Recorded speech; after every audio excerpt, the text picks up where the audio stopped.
మాంజలి ఉపదేశ వాక్యాల్ని ఇప్పుడు చెప్పబోతున్నాను. తనను తాను ఉద్ధరించుకోవాలంటే జ్ఞానాన్ని పొందాలి.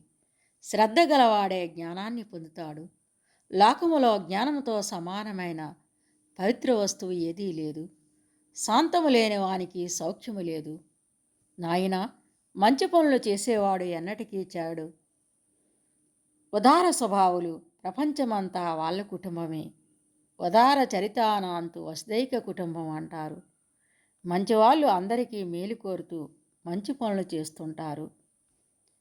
నీచుల్ని ఆశ్రయించరాదు, మహాత్ముల్ని ఆశ్రయించాలి. జ్ఞానముతో సమానమైన తపస్సు లేదు.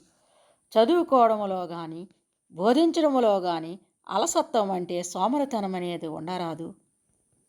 సోమరితనం మానవులకు వాళ్ళ దేహములో దాగి ఉండే గొప్ప శత్రువు.